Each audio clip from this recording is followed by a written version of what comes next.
မင်္ဂလာပါကမ်ပလာမြန်မာကနေပြန်လည်ကြိုဆိုလိုက်ပါတယ်ဒီနေ့ကတော့ Real Grace Force Impulse ကန်တန်အကြောင်းကို review လုပ်ပေးမှာဖြစ်ပါတယ် RG Force Impulse မှာပါတဲ့ accessory လေးတွေကနေစပြောပြပါမယ် Impulse မှာ widespread hand လေးတစ်စုံရဲ့ soft holding hand လေးတစ်စုံရဲ့ shield holding hand လေးပါဝင်ပါတယ်လက်တစ်ခုချင်းစီမှာ pack လေးတစ်ခုစီပါဝင်ပါတယ်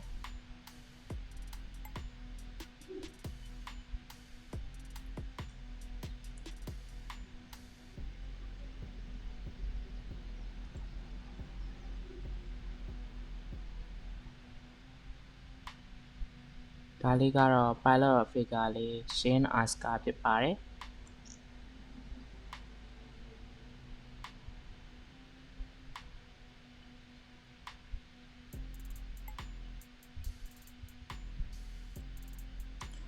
နောက်တစ်ခုကတော့ Impulse ရဲ့ transformable shield လေးပါအရင်မိုက်ပါတယ် shield holding hand လေးနဲ့တွဲလို့ရအောင် handle လေးလည်းပါပါတယ်ခင်ဗျ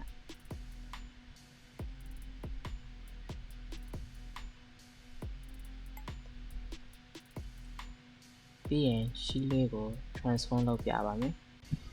အရင်ဆုံး shield ရဲ့အောက်ပိုင်းလေးကိုလက်သေးလေးနဲ့ထိုးပြီးဆွဲချရပါမယ်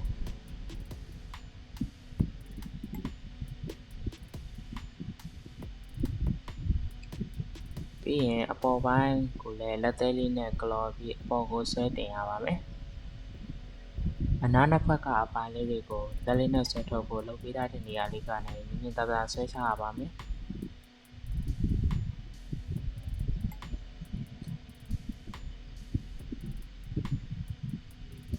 Impulse ရဲ့ shield လေးက IH78 ရဲ့ shield လေးနဲ့တော့ခက်စင်နေပါလားခင်ဗျ Default shield လေးကိုပြန်ပြောင်းမယ်ဆိုရင်တော့နောက်ဆုံးဆက်ဆက်နားတဲ့အနားလေးနှစ်ဖက်ကနေပြန်သိမ်းရပါမယ်ပြီးရင် shield အောက်ပိုင်းလေးကိုပေါ်တင်ပြီးအပေါ်ပိုင်းကိုဖိချရပါမယ် shield ရဲ့ပတ်လေးနဲ့ Impulse ရဲ့လက်မှာတသားလေးတက်ရပါမယ်ကမ်ပလာပေတာတိုင်းအတွက်သတိထားမှာတော့ပတ်လေးတွေပါပဲကျိုးသွားရင်သွားပါပြီတချို့ကတော့ plastic cement နဲ့ဆိုရင်အဆင်ပြေပါတယ် RG Force Impulse လေးကဘယ်နာကကြည့်သေးပေမဲ့ချစ်လက်ပြီးကြည့်ကောင်းပါတယ်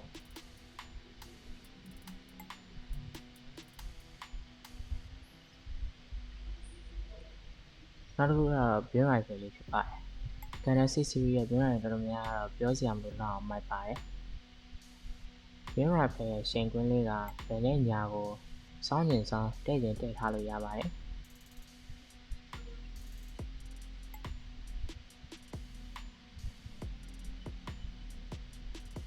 beam rifle handle လေးကလည်း side to side ရွေးရှားနိုင်ပါတယ် beam rifle မှာ trigger finger လေးအတွက်ပတ်ထိုးဖို့အပေါက်ပါပါတယ် RG တိုင်းရဲ့ standard trigger hand လေးမလို့လက်လေးကိုအလဲကနေဘာကာတို့ sandwich တို့ပုံစံတိုင်းခွာထုတ်ပြီး trigger finger hand လေးပါတဲ့ပတ်လေးနဲ့တက်ဆင်ရပါမယ်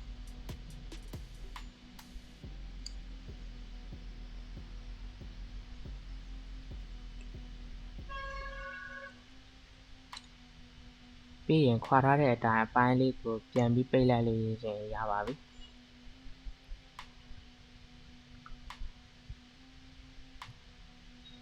ဘောကြွနေပါတာမလို့လည်းတို့တက်ဆင်နိုင်ပါတယ်ဒါပေမဲ့အရန်ကြက်တာကြောင့်အားမသုံးဖို့တတိပေးပါရစေ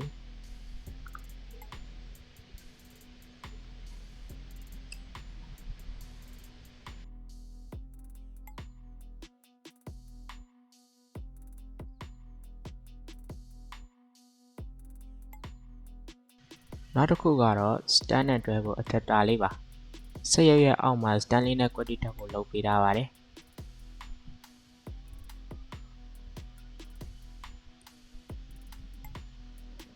ကျွန်တော်ရဲ့ 1:144 scale stand နဲ့မကိုက်ဘူးဖြစ်နေတယ်ဘရိုစစ်တို့ဘလို့တက်လို့ကောင်းမှရေးပေးသွားပါအောင်နောက်တစ်ခုကတော့ silhouette flyer နဲ့ full silhouette လေးဖြစ်ပါတယ်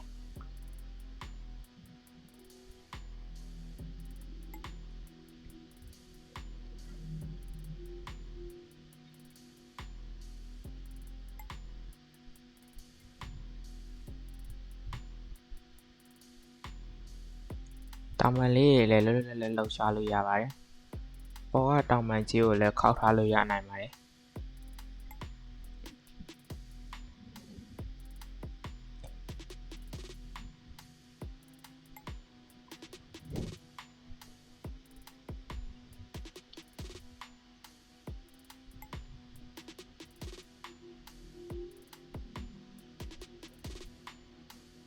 Silhouette flyer လေးကိုဖြုတ်ရှင်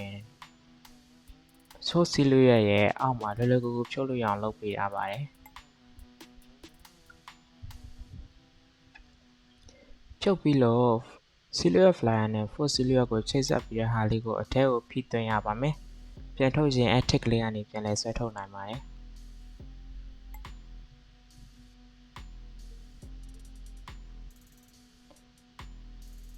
full silhouette က RG ရဲ့စံနှုန်းအတိုင်းရန်ဒီတေးကြလုပ်ပေးထားပါတယ် tester နှစ်ခုကလည်းရမ်းမှတ်ပါတယ်ပိတ်လုပ်တတ်တဲ့ camera ပေးတာတော့ share ပါပဲဘေးနားတောင်ပန်လေးမှာလည်း thruster သေးသေးလေးနှစ်ခုကိုလည်းအထုတ်အသွင်းလုပ်လို့ရပါတယ်တခုသတိထားမှာတော့ main thruster လေးကိုအောက်ကိုရွှေ့ချင်တယ်ဆိုလို့ရှိရင်အောက်ဆုံးက thruster လေးကိုအရင်ရွှေ့ရပါမယ်ပြီးမှအပေါ်က thruster လေးကိုအောက်လိုက်ရွှေ့ရပါမယ်အပေါ်ဆိုလည်းအဲ့အတိုင်းပါမယ်ခင်ဗျ impulse နဲ့တွဲမယ်ဆိုလို့ရှိရင် full silhouette မှာပတ်ကြီးနှစ်ခုပါပါတယ် impulse ကအပေါက်လေးနှစ်ပေါက်နဲ့တက်အောင်တက်ရပါမယ်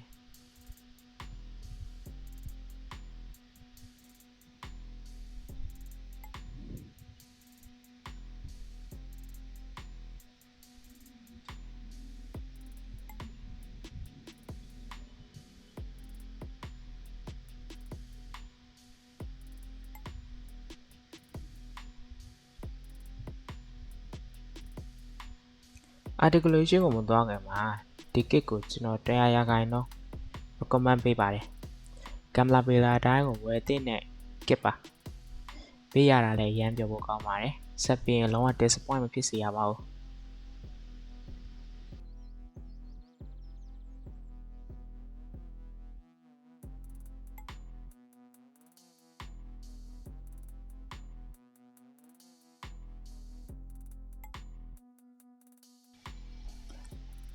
အခုတိုးကနေစပြပါမယ်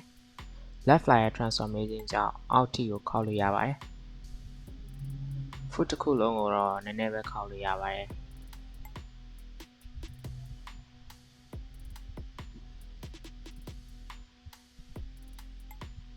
ဒူးကလည်း double jointed knee ဖြစ်ပြီး RG တိုင်းနီးပါးပါတဲ့ knee gimmick လေးကိုသုံးထားပါတယ်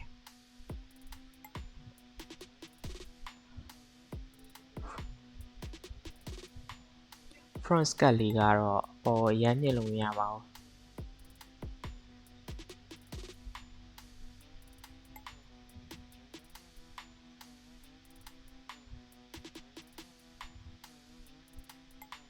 ကျော်သားကြီးကျွန်တော်ပြောပါတယ်ရမ်းမြင့်လို့မရပါဘူး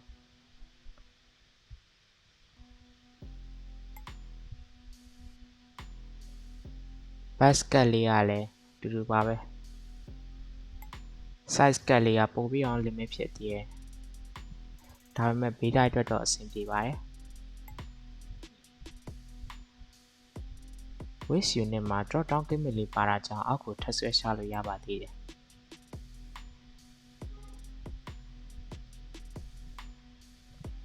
ဒါပေမဲ့အချိန်တစ်ခုပေါ်မူတည်ပြီးတော့တဖြည်းဖြည်းချောင်းလာနိုင်ပါတယ်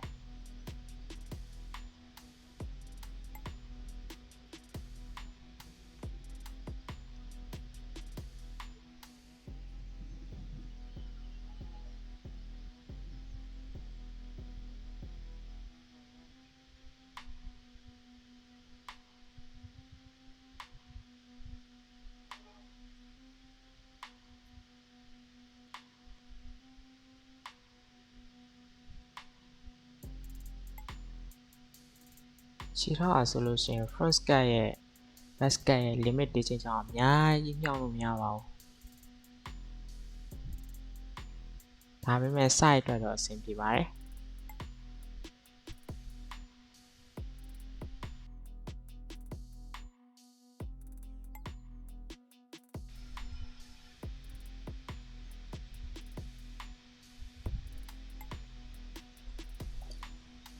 အခုခါကိုသွားပါမယ်ခါကတော့အရင်ကို limit ထားပါတယ်ခင်ဗျတေးသေးလေးပဲလှည့်လို့ရပါတယ်နောက်တစ်ခုကတော့ opening cockpit လေးပါ RG standard အတိုင်းဖြစ်ပါတယ် RG တိုင်း opening cockpit လေးတော့ထည့်ပေးထားပါတယ်ဒါပေမဲ့အရင်ပဲဖိပါနဲ့ဖိသွားလို့ရှိရင်ပြန်ဖွင့်ရခက်ပါတယ်နောက်တစ်ခုကတော့ shoulder ရဲ့ gimmick လေးဖြစ်ပါတယ် RG new rear grade ထဲမှာကင်းဖြစ်တဲ့ RG new ရဲ့ပခုံးတိုင်းပါပဲအပြင်ကိုဆွဲထုတ်လို့ရပါသေးတယ်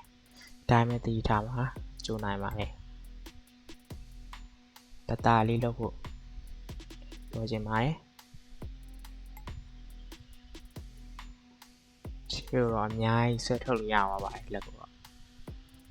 ရင်ဘက်မှာ vocal လေးနှစ်ခုပါပါတယ်လက်ကတော့အပေါ်ဆုံးတိမမြောက်နိုင်ပါဘူး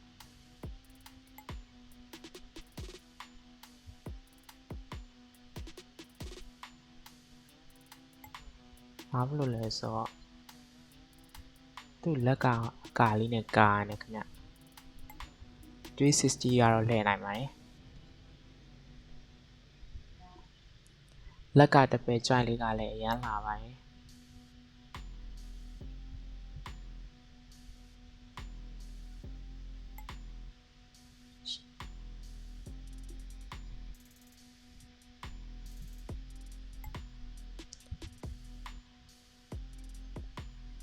ရှီးတက်တဲ့လက်ကပတ်ကလေးဟာလည်း360လှည့်နိုင်တဲ့ကြောင့်ရှီးနဲ့ကားတဲ့ poster လိုမျိုးပေးလို့ရမှာပါ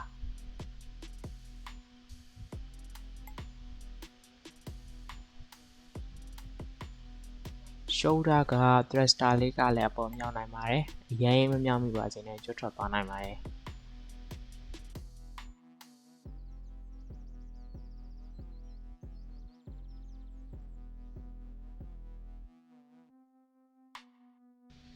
ဒီဘက် chest piece လေးကလည်းအပေါ်မြောက်နိုင်ပါတယ်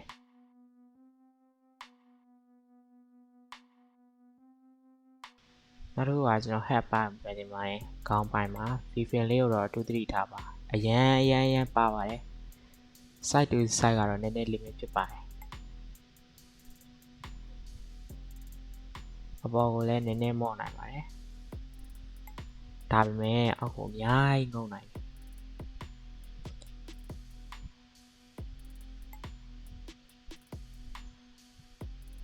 chest flyer နဲ့ဆက်ထားတဲ့ ghost splendor လေးနေရာကလည်းအသေးစား back flyer ပုံစံလေးပြောင်းလို့ရပါတယ် ghost splendor လေးကိုပေါ်လေးမှပြီးတော့တာမန်လေးတွေကိုပြန်ထော်ရပါမယ်အသေးစား full silver ပုံစံလေးပါပဲ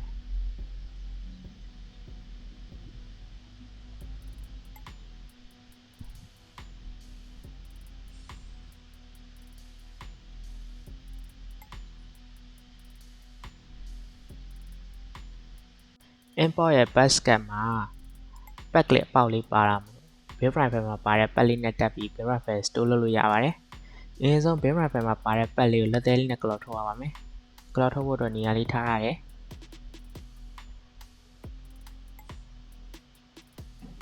ပြီးရင်လွယ်ကူလည်းပြန်ဖြုတ်လို့ရပါတယ်ကျိုးမှာတော့မစိုးရင်ရအောင်ဗျ pack လေးကတော့နည်းနည်းတော့မာတယ်Ghost Splendor ရဲ့ chest flyer ရဲ့ left flyer ရဲ့တို့ကိုပြန်ပြောင်းနေတယ်ဆိုလို့ရှိရင်လက်နက်ကိုမြောက်ထားပါမယ်အားမလို့လက်ပြုတ်လို့ရမှာပါပြီးရင် chest ဘေးနားမှာပါတဲ့ left flyer နဲ့ဆက်ထားတဲ့နေရာလေးကိုတာလေးလက်နဲ့ပြီးဖြုတ်လိုက်ပါ chest flyer ကို transfer လုပ်တော့မယ်ဆိုလို့ရှိရင် shoulder joint လေးကိုအဆုံးထိဆန်းထုတ်ရပါမယ်တော့ဆက်လက်ကိုနေရာချပါပြီးကြလို့ရှိရင်shoulder pack လေးကိုအစွန်းလေးဆန်းထုတ်ပါမယ်တတိထားပါ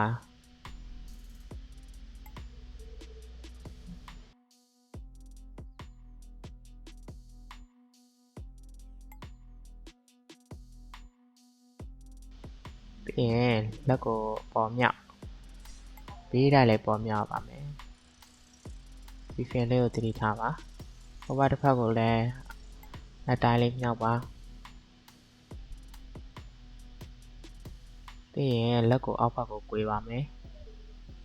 ကွေးပြီးရင်မိမိဘက်ကို rotate လဲ လက်လေးကိုဖြုတ်ပြီးတော့ trigger finger လေးနဲ့တွဲရက်ပါတဲ့ beam rifle လေးကိုတက်ဆင်ပါ shoulder တစ်ခုလုံးကိုအောက်ကိုဆွဲချပါ gear ဆိုင်ပြီးဆွဲချပါ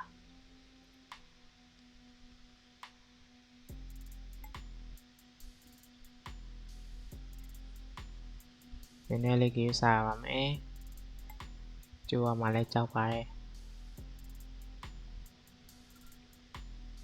shut piece လေးကိုအပေါ်မြောက်ပြီးအထဲကိုအသားလေးတွန်းလိုက်ပါ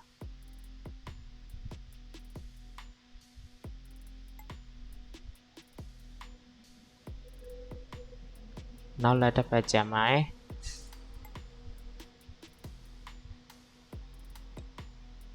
အလက်ကလေးကိုလည်းလှည့်ရပါမယ်နည်းလေးတက်အောင်ထားရမယ်တက်အောင်ထားပြီးရင်ကျန်တဲ့အပိုင်းလေးလက်ပိုင်းလေးကချီးပက်ပါတဲ့အပေါက်လေးကိုအောက်ကိုထားရပါမယ်ပြီးရင်လက်လေးကို import မျက်နှာကပ်ပါ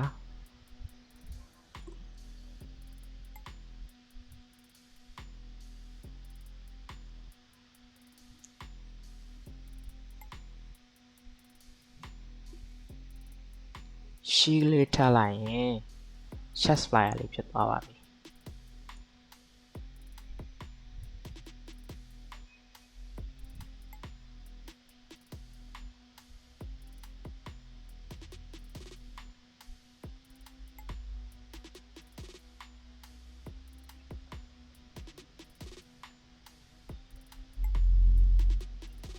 နောက်တစ်ခုကတော့ ghost planter လေးပါ ghost planter လေးရဲ့ကိုယ်တွေကအပေါ် horizontal မျှရပါမယ်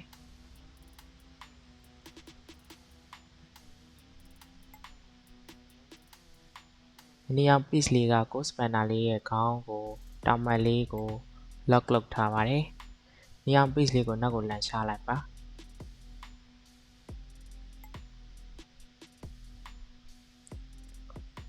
ghost planter ရဲ့ခေါင်းကတောင်မှတ်လေးနဲ့တွဲထားတာကြောင့်လက်ကလေးနဲ့အသားလေးဆွဲထုတ်ရပါမယ်နည်းနည်းကြက်တာကြောင့်သတိထားရပါမယ်ပြီးရင်ခောက်ထားတဲ့ခေါင်းလေးကိုဆွဲထုတ်ပါတောင်မှန်လေးတွေကိုဆွဲထုတ်ပါ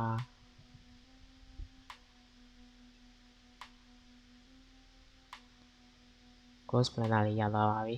ဒါပေမဲ့ဘဲလေးတွေပါသေးတယ် front wheel လေးကိုတော့ရှေ့မှာတက်မယ်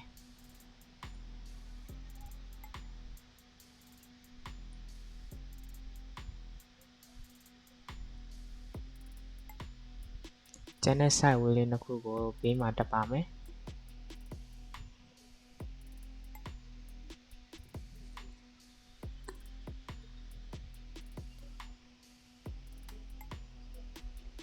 နောက်တစ်ခုကတော့ ghost planter လေးရဲ့ Gundam Destiny ကြည့်ပြီးတော့လေးသိမှာပါ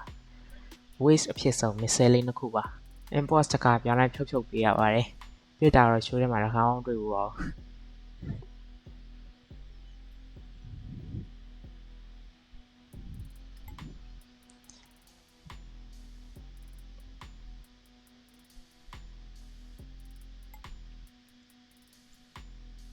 ခုဆိုရင် ghost planter လေးရသွားပါပြီ cockpit လေးလည်းဖွင့်လို့ရသေးတာကြောင့်အရင်ဒီတေးကြပါတယ်နောက်တစ်ခုကတော့ leg fire ပါ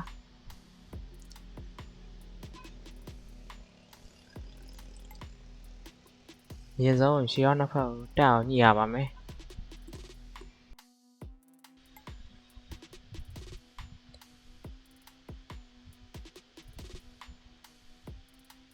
ပြီးရင်ဒူးကိုအပေါ်မြောက်ပြီးသွားလို့ရှိရင်ပေါင်လေးကိုဖိထားရမယ်ဖိပြီးတော့ရှေ့တိုးရပါမယ်နောက်တစ်ဆင့်ကိုသွားပါလိမ့်မယ်ဒူးကတပည့်ကျွမ်းကထစ်လေးနှစ်ခုပါတာလို့ဆက်ပြီးရင်တွေးနိုင်ပါတယ်ပြီးရင်တိုးလေးကိုခောက်မယ်နောက်ရှေ့တစ်ဖက်ကိုလည်းအဲ့လိုလေးလိုက်လုပ်မယ်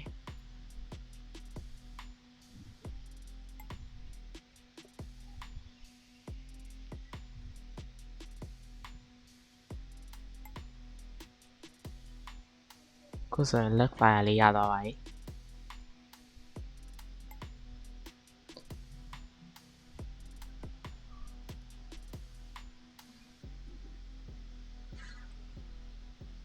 RG Force Impulse မှာ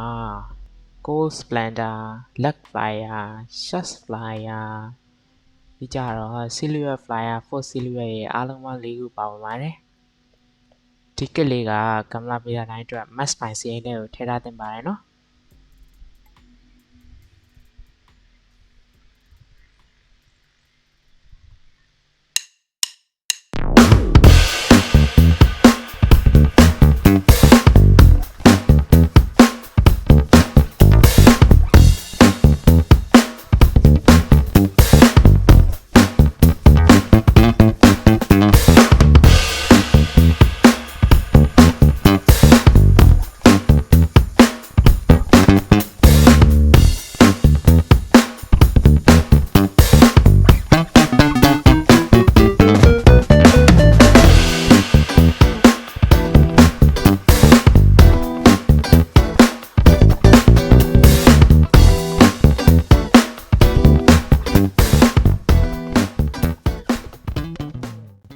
အားလုံးပဲဒီဗီဒီယိုလေးကိုကြိုက်တယ်ဆိုလို့ရှိရင် like and subscribe လုပ်ပေးဖို့မေးကြပါနဲ့เนาะအားလုံးကိုကျေးဇူးတင်ပါတယ်